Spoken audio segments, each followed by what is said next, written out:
তাহলে আপনি যখন দেখবেন যে মাদ্রাসার কেউ বিরোধিতা করে, তা কি নবীর পক্ষে না বিপক্ষে? কেউ যদি মসজিদের বিরোধিতা করে তাহলে কি পক্ষে না বিপক্ষে? মসজিদের হুজুরের কেউ যদি বিরোধিতা করে অন্যায়ভাবে, হ্যাঁ, হুজুর যে দুষ্মুক্ত তা না, আলেম যদি দুষ করে তো এটা যে কোন যেত না তা না। আলেম দুষ করলেও তো দোষী, ভালো মানুষের দুষ করলেও দোষী, খারাপ মানুষের দুষ করলেও দোষী।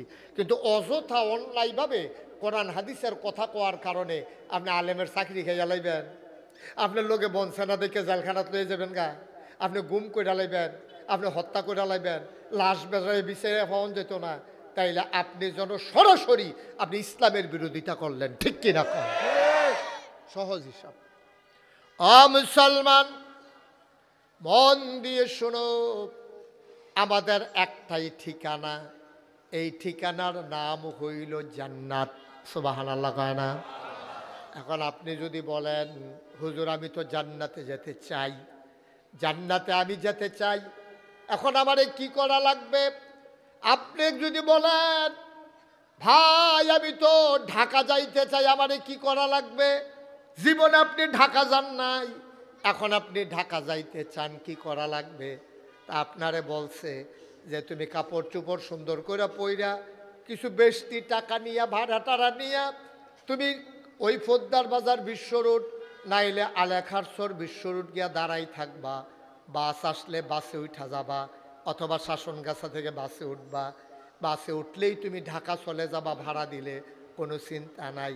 আপনি ফদুয়ার বাজার বিশ্ব রোড দাঁড়াই রইছেন, হুজুরে কইছে বাস উঠলে ঢাকা, এখন বাস আইছে, আপনি বাসে উঠছেন, বাসের মাথা হইল ফুপ দিকে, এখন বাস তো চলতে আছে, হুজুরে কইছে বাসে উঠলেই ঢাকা, আপনি উঠে গেছেন বাসে, বাসের মাথা হইল পূব দিকে, আপনি গেছেন ফেনী, ফেনী যাওয়ার পরে কন্ট্রাক্টরে কয় ভাড়া দেন, এবারে জিগায় ঢাকার ভাড়া কত? বাস এখন কই আছে?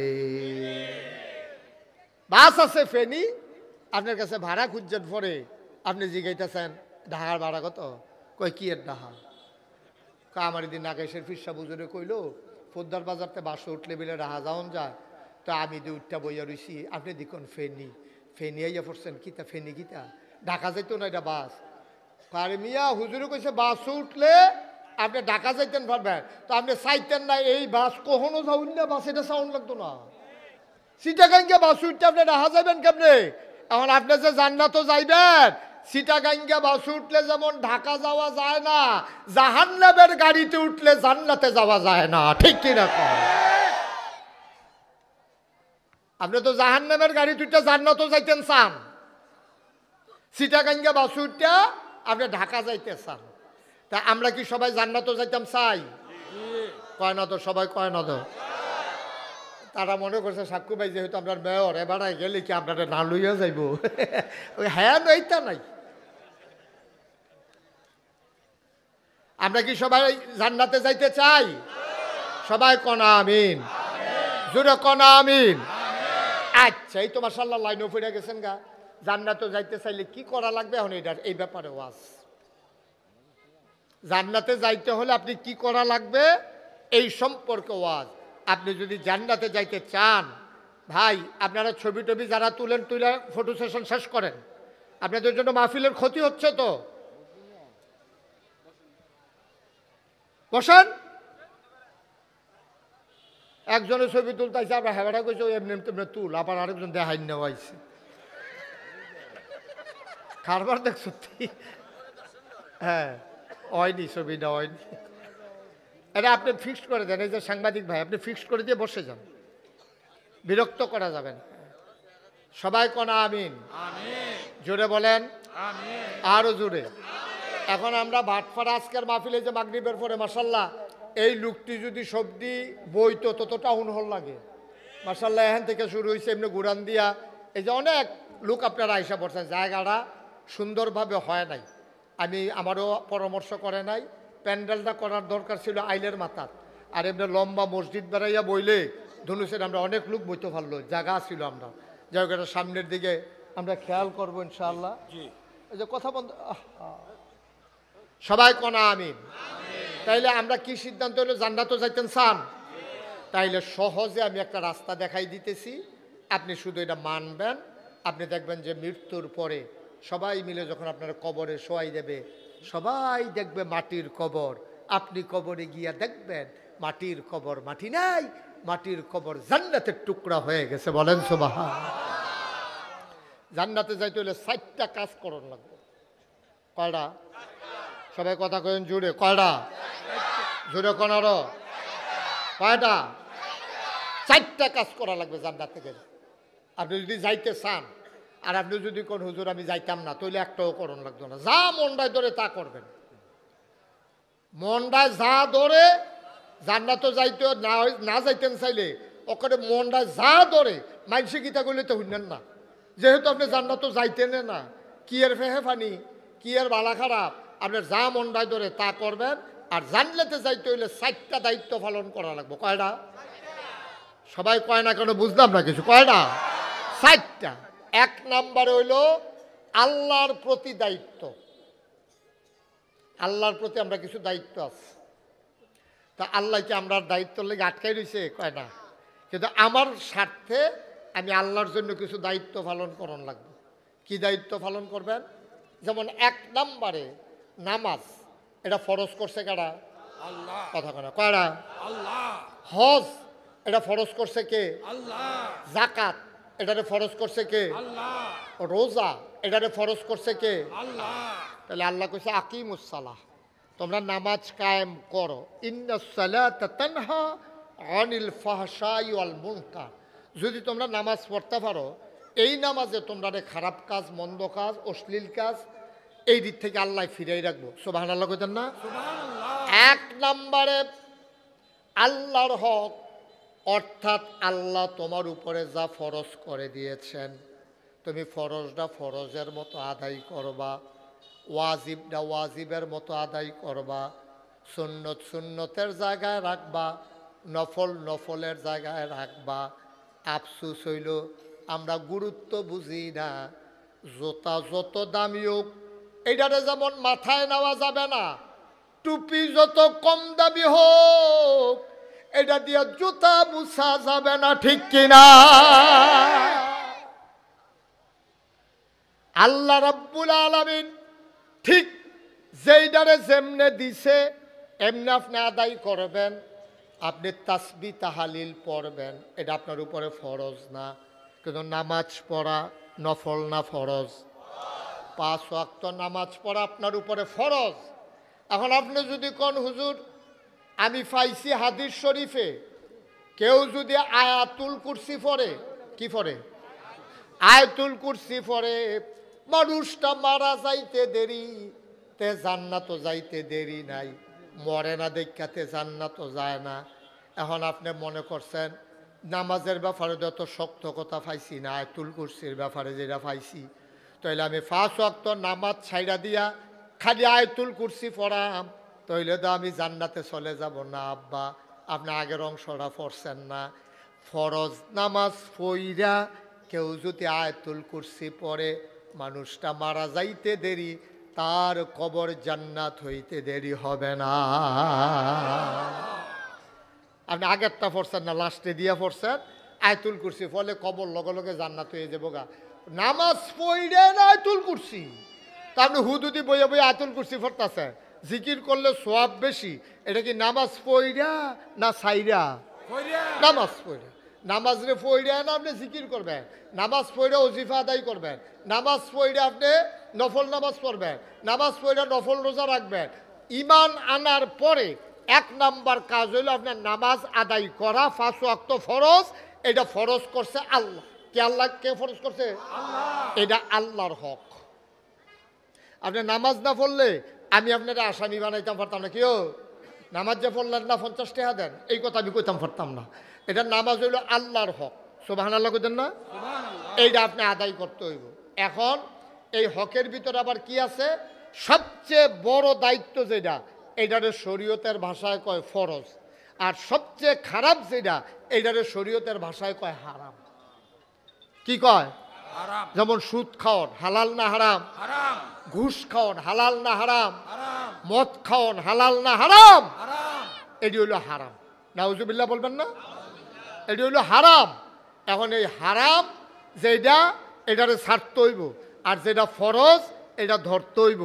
ফরজ ঠিক রাখা, এরপর হইল নফল আবাদত, তসবি ফরন, জিকির আজকার করন, তারপরে নানান কাজ করন, সামাজিক কাজ করন, উন্নয়নমূলক কাজ করন, এটি হইল নফল।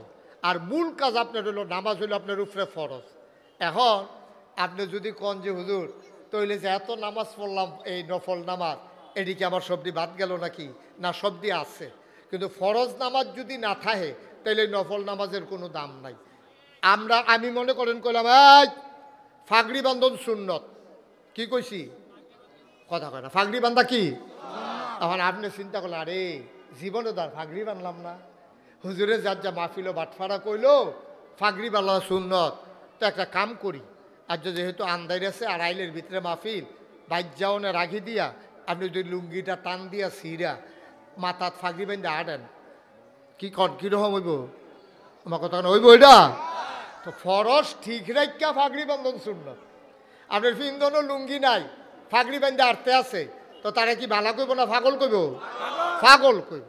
আপনারা দাওয়াত দিয়া খাওয়াইতো নিয়া গরুর গুস্ত, মুরগার মাংস, তারপরে মাছ, এরপরে লগে লেবুটা সালাদরা দিলে এটা সুন্দর হয়। তখন ভাতও দিল না, মনে করেন মাছও দিল না, গুস্তও দিল না, দিছে আপনার সালাদ, কাঁচামরিচ, পেঁয়াজ। তো কি খান না রে, কত বাত না দিয়ে খাই কেমনে? অনেক মজা ধরি। ভাতের সাথে সালাদের দাম আছে, ফরজের সাথে নফলের দাম আছে। ফরজ যদি না থাকে নফলের কোনো দাম নাই। তাইলে 1 নাম্বার সবচেয়ে বড় ফরজ হইল 5 ওয়াক্ত নামাজ, ঠিক কিনা? এটা যেন না ছুটে, এটা অন্তত খেয়াল রাখছেন। নফল নামাজ ছুটলে আল্লাহর কাছে মাপ পাইবেন, কিন্তু ফরজ নামাজ ছুটলে কিয়ামতের মতন মুখ দেখাইতেন পারতেন না। সে যিনি আমাদেরকে আজকের এই মাহফিলে মাগরিবের পরে মুবারক সময়ে একত্রিত হয়ে কিছু কথা শোনার সুযোগ করে দিলেন। আমরা মাবুদের দরবারে মাবুদের শিখানো কালেমা দিয়ে চিৎকার করে সবাই পড়ি আলহামদুলিল্লাহ। জনাব সাহেবে সদর, আজকের মাহফিলের সভাপতি, আমার আদরের ধন কলিজার টুকরা, নাগাইশ দরবার শরীফের বিশিষ্ট খাদেম এবং 1 নং ওয়ার্ডের সাবেক কাউন্সিলর, এই মাদ্রাসার যিনি স্বপ্ন দেখেছেন তিল তিল করে গড়ে তুলছেন, এই এলাকার মাটি ও মানুষের নেতা জনাব মোহাম্মদ আকসিরুল বাশার সোহাগ, আজকের মাহফিলের প্রধান অতিথি, কুমিল্লার মাটি ও মানুষের নেতা, প্রতিটি মানুষের হৃদয়ে যার বাস, যিনি ওতপ্রোতভাবে মিশে আছেন প্রতিটি কুমিল্লার প্রতিটি উন্নয়নে, আমার দরবারের বিশিষ্ট হিতাকাঙ্ক্ষী, শোভাকাঙ্ক্ষী গোটা পরিবার, সাবেক মেয়র কুমিল্লা সিটি কর্পোরেশন জনাব মনিরুল হক সাক্কু, বিশেষ বক্তাবৃন্দ হাফেজ মৌলানা মুফতি হিজবুল্লাহ, মুফতি আনিস বিন আজিজ, হজরত মৌলানা কারি জালাল উদ্দিন, কথা বলেছেন বাংলাদেশ জামাত ইসলামী কুমিল্লা মহানগরের সম্মানিত নায়েবে আমির, ইবনে তাইমিয়ার স্কুল অ্যান্ড কলেজের সম্মানিত অধ্যাপক জনাব এমদাদুল হক মামুন, কথা বলেছেন আমার প্রিয় বড় ভাই, আমার শ্রদ্ধার বড় ভাই, আমার অভিভাবক হজরত মৌলানা অধ্যাপক রফিকুল ইসলাম ফয়েজি, উপস্থিত হয়েছেন আমার পরম শ্রদ্ধাভাজন চাচা জনাব আব্দুল হাই ভুইয়া, উপস্থিত কুমিল্লা শহরস্থ বিভিন্ন এলাকা থেকে আগত দিনদার আশিকিন মুহিদ্দিন, আমার কলিজার টুকরা যুবকেরা, পর্দার আড়ালের আমার মা ও বোনেরা, সবার প্রতি আমার আবারও আন্তরিক সশ্রদ্ধ সালাম। আসসালামু আলাইকুম ওয়া রাহমাতুল্লাহি ওয়া বারাকাতুহু। আমরা মাগরিবের পূর্বেও কথা শুনেছি, মাগরিবের পরেও কিছু কথা শুনেছি। তো লম্বা সময় আপনাদেরকে আটকে রাখবো না। আমরা একটা মিল মতো কিছু কথা যেন শুনতে পারি, আল্লাহ যেন তৌফিক দান করে। সবাই কোন আমিন। বাচ্চাগুলোকে কথা বলতে দিয়েন না, হ্যাঁ? আপনারা যারা আছেন একটু খেয়াল রেখেন, ছোট মানুষ তো, ওরা বুঝে না। আপনারা যারা দাঁড়িয়ে আছেন, এটা কি একটা সুন্দর হইল? ভেতরে তো জায়গা আছে আরও, হয় ভেতরে আসেন, নাহলে ওই মসজিদের ভিতরেও জায়গা আছে, সবাই ভিতরে চলে আসেন। একজনও দাঁড়াই থাকেন না, হ্যাঁ? কথা কয়েন না, আপনি আওয়াজ করেন না, আপনি শুধু ইশারা ইঙ্গিত দেবেন। সবাই পড়েন আলহামদুলিল্লাহ। জোরে আরো জোরে। আল্লাহ যেন কবুল করে, সবাই পড়েন আমিন। বন্ধুগণ, গত বছর আমরা এই মাহফিলটা করেছিলাম দিনের বেলা। ওই বছরে সাক্কু ভাই আরো একটু লম্বা সময় নিয়ে ওয়াজ করছিল, এই বছর কম করছে। অনেক সুন্দর কথা বলছেন, এবারও আপনাদেরকে শুভেচ্ছা জানাইছেন, আমার উপরে দায়িত্ব দিয়ে দিছেন সব, না? ওয়াজ মানি হুজুরও অন লাগবো আর সূর্যরা করণ লাগবো, এটা না। আপনি যে কোনো একটা কথা আপনার জন্য গুরুত্বপূর্ণ দরকার, এটাই তো ওয়াজ। সুবহানাল্লাহ বলবেন না? এটা মানে হুজুরও অন লাগবো, আরবিতে অন লাগবো আর সুর ধরে বলা লাগবে, এর মানে না।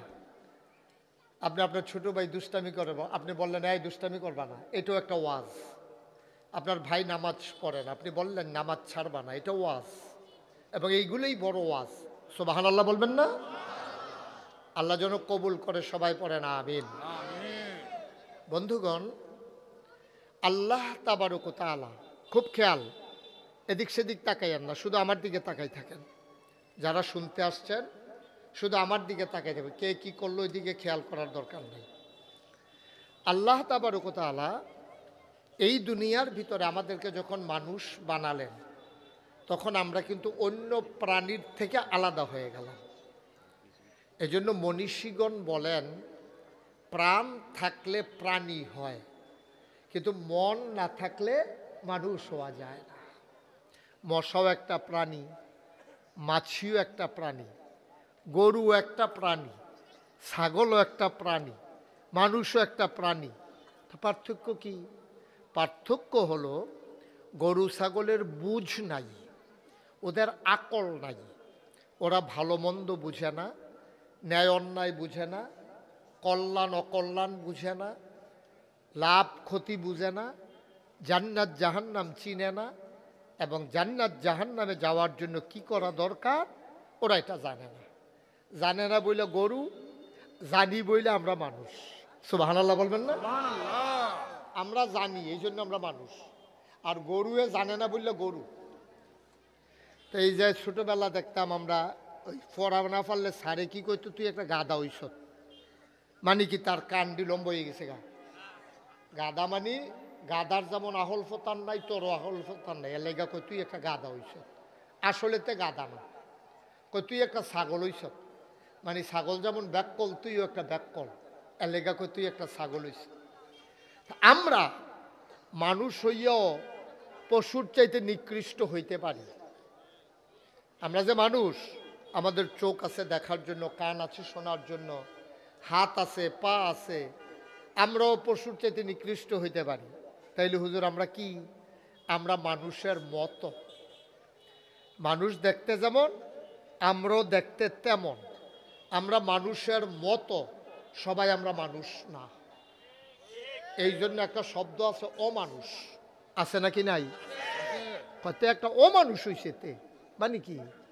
তে দেখতে মানুষের মতো, তার ভিতরে মানুষের কার্যকলাপ, এই উনি সুন্দর বলছে, তার ভিতরে মানুষের কার্যকলাপ নাই, তে একটা অমানুষ, তে অসভ্য। এই কথাগুলো মানুষের জন্যই প্রযোজ্য। তে বিবেকহীন, তার কোনো মানবতা নাই, তার চক্ষু শরম নাই। এটি কোনো গরুরে কয় না, এটি কারে কয়? মানুষরে কয়। তা আপনি তো মানুষ, আশরাফুল মাখলুকাত, আপনাকে এই কথা বলবে কেন? কারণ আপনি কাজে লাগান নাই। এই কথা যে আমরা আপনারে কই তা না, আল্লাহ মানুষরে কইছে। কোরআনুল কারীমে ঢোকার আগে আমরা মারদুদ শয়তান থেকে ফেনাহ চাই। যিনি রহমান, যিনি রহিম, তার নামে শুরু করি। সবাই আমার সাথে পড়েন। আউযু বিল্লাহি মিনাশ শাইতানির রাজিম। বিসমিল্লাহির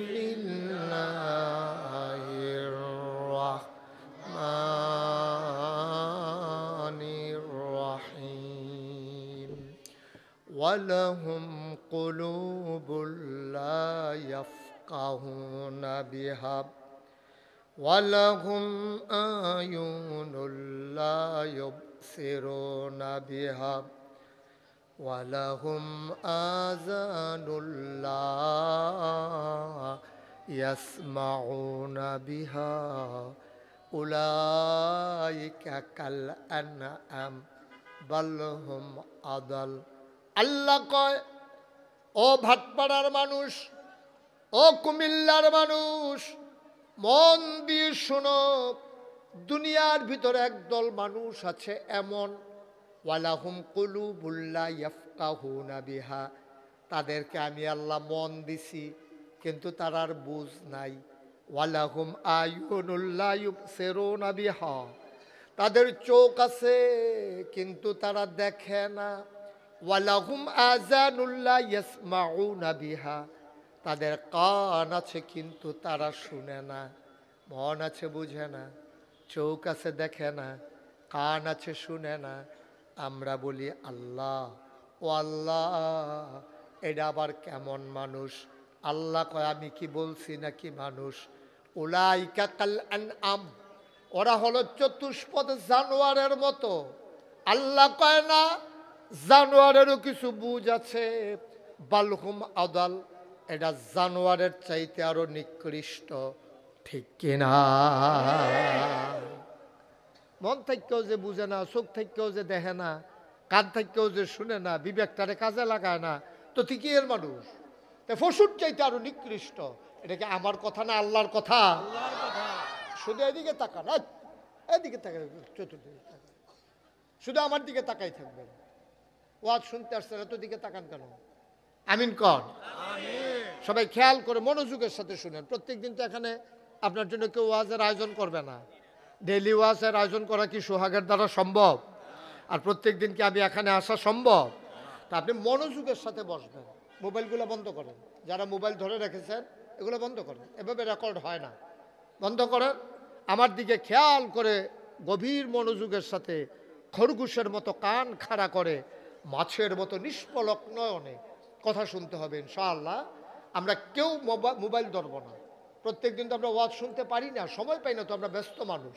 একদিন ওয়াজ শুনবো, মনে প্রাণে গেঁথে নেব, যেন এই ওয়াজ মৃত্যুর আগের দিন পর্যন্ত আমল করে যাব। একদিন যখন মরে যাব, সেদিন ঘোষণা হবে মানুষটা নাই। সবাই মিলে দলে দলে আমার জানাজায় এসে কাফন পরিয়ে যখন দাফন করে দেবে, সবাই দেখুক মাটির কবর, আমরা যেন কবরে গিয়া দেখি মাটির কবর মাটি নাই, মাটির কবর জান্নাতের টুকরা হয়ে গেছে। বলেন সুবহানাল্লাহ। এতগুলো লোক সুবহানাল্লাহ কইলে এই আওয়াজ হয়? জোরে কোন সুবহানাল্লাহ। এত মাশাআল্লাহ, আরো জুড়ে সবাই পড়েন আমিন। আচ্ছা, তাইলে এবার কি হইল? যারা চোখ থাকার পরও দেখে না, মানে তাদের দেখাটা কামও লাগায় না, মন থাকতেও যে তারা বুঝে না, কান থাকতেও যারা শুনে না, আল্লাহ করি দেখতে মানুষের মতো, আসলে মানুষ না। এরকম মানুষ আমরা সমাজও আছে নাকি নাই? নাই, আসেনি এই দেশ? এখন এটির সংখ্যা বাইরে গেছে। এই সংখ্যা এটা তারা পাইল কো? এটা ১৫০০ বছর আগের থেকে এই সংখ্যা আইছে। নবী যখন দিনের দাওয়াত দিছে, মানুষ হয়েছে দুই ভাগ, একদল আল্লাহওয়ালা, একদল শয়তানওয়ালা। একদল নবীরে নবী মানছে, আরেক তারা মানছে না। একদল আল্লাহরে আল্লাহ মানছে, আরেক তারা দেবদেবীর পূজা করছে। তো এই দল নবীর জমানায় যেমন ছিল, দুই দলে তো ছিল।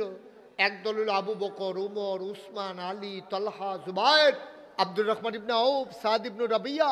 তারা ছিল আল্লাহওয়ালা। সুবহানাল্লাহ বলবেন না? আর শয়তানওয়ালা ডিকারা আবু জেহেল, আবুল আহাব, উতবা, সাইবা, মুগিরা, এটি হলো শয়তানওয়ালা। তো আবু বকর আসিল ১,৫০০ বছর আগে। আমরা এখন যারা এখানে আছি, আমরা কি শয়তানওয়ালা না আল্লাহওয়ালা?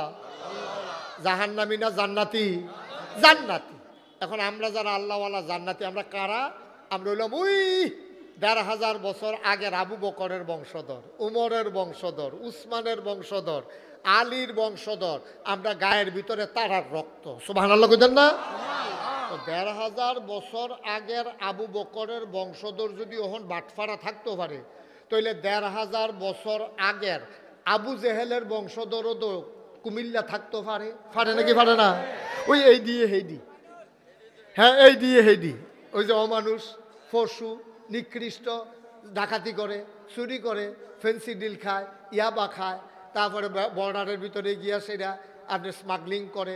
এই মানুষগুলা এই মানুষটি ওই যেটি আগে ১,৫০০ বছর আগে আসিল, যারা নবীর বিরোধিতা করছে, তখন তারা ১,৫০০ বছর পরে আইয়া ইসলামের বিরোধিতা করে, আলেম ওলামার বিরোধিতা করে, মসজিদ মাদ্রাসার বিরোধিতা করে। ঠিক কিনা কহ? তারাই ওই লোকগুলাই ওদের বংশধর। তা আমরা বালা মানুষের বংশধর দেখিয়া আমরা আল্লাহওয়ালা হইছি। আর যে অসভ্যের দলে আলেম ওলামার বিরোধিতা করে, মসজিদের বিরোধিতা করে, মাদ্রাসার বিরোধিতা করে, তার হইল ওই অসভ্যের বংশধর। তৎকালীন জমানায় নবীরে জ্বালাইছে, অহন ইসলামরে জ্বালায়, আলেম ওলামার বিরোধিতা করে, দেখলে টিটকারি মারে, মস্কারা করে। দেখছেন না? ভালা ভালা মানুষ বাইট ঘুমাইতে পারছে না। মসজিদের ইমাম, মসজিদের ইমামতি গেছে গা দলের বিরুদ্ধে কথা যাওয়ার কারণে। ঠিক কিনা কম? মসজিদের ইমাম ইমামতি নাই। কে রে? কয় এই বেড়ায় এই সুদের বিরুদ্ধে ওয়াজ করে লাইছে, আর যেহেতু সভাপতি সুদ খায়, তো এবার চাকরি থাকবো কেমনে? চাকরি তো যাইব কে? সভাপতি সুদ খায়, আর হেই হুজুরে সুদের বিরুদ্ধে ওয়াজ করছে, তো কইছে আপনি আর চাকরির দরকার নাই। কয় কে রে? কয় গত শুক্রবারে যে আপনি ওয়াজ করছেন, ফলাফাইনে আমার ফেলছাই আছে, আইসেইছে। ওই যে এবার যে সুদ খায়, ওয়াজ যে ফরতে আছে, ফলাফাইনে তো বুঝা লাইছে ইমাম সাহেবের ওয়াজ তো সব দিয়া বাড়ার উপরে, যেটা বাড়িতে পড়ছিল এই ডো গিয়ে গড়িয়ে বাড়ার উপরে পড়ছে। তো এবার তো এই বিরোধিতা করবো। এখন যার স্বার্থের বিরুদ্ধে যা ইসলামের কথা, তারা এই ইসলামের বিরোধিতা করে। আলেমারা তো ইসলাম আর ভাইব কো? ওই আলেম ওলামাই হইল ইসলাম। কারণ আল ওলামাউ ওয়ারাসাতুল আম্বিয়া। নবীজি বলছেন ওলামায়ে কেরাম হলো নবীর ওয়ারিস। তুমি এখন নবী ফাইতা না, আলেম ফাইবা। আলেমরে মহব্বত করবা যেন আমার নবীরে মহব্বত করা হয়েছে। সুবহানাল্লাহ কইতেন না? আলেমরে সম্মান করবা যেমন আমার নবীরে সম্মান করা হয়েছে। এর লেগে মাদ্রাসারে কইছে নবীর ঘর। মাদ্রাসারে যে নবীর ঘর করলে একবার চিন্তা করলেন না? নবীকে আমরা বাটফাড়া মাদ্রাসাতে ইয়া ঘুমায়, আমার কথা কয় না, ঘুমায়। উনি কি এখন ইয়া থাহে? তো এটা নবীর ঘর কয় গেলে, এটা নবীর ঘর বলার পিছনে কারণ কি? এই যে মসজিদের ভিতরে আল্লাহর ঘর, কি কারণ? আল্লাহ কি এখন থাহে নাকি? আল্লাহর নামে আমরা দলিল দিছি নাকি? তো এটাতে আল্লাহর ঘর কয় কেন? এটাতে আল্লাহর ঘর কয় এই জন্য, এহেন আসলে আল্লাহর কথা মনে হয়, এহেন আসলে আল্লাহ আপনার কথা, আল্লাহর কথা আমরা মানি, আল্লাহর দেওয়া ফরজ বিধান এই মসজিদের ভিতরে বইয়া আদায় করি। এর লেগা কয় এটারে আল্লাহর ঘর। সুবহানাল্লাহ কইতেন না? আর ওই নবীর ঘরের ভিতরে এখন নবীর কথা হাদিস শিখায়, নবীর দিন শিখায়। ১,৫০০ বছর আগে নবী যেমনি শিখাইছে, এই মাদ্রাসার ভিতরে শিখায়। ১,৫০০ বছর আগে নবীজি যেমন মসজিদ মিয়ার হকরে লইয়া নামাজ পড়ছে, এখনও মসজিদে নামাজ পড়ায়। এই জন্য মসজিদে কয় আল্লাহর ঘর, মাদ্রাসারে কয় নবীর ঘর। এর ভিতরে কোনো আল্লাহও থাকে না, নবীও থাকে। সুবহানাল্লাহ কয় না?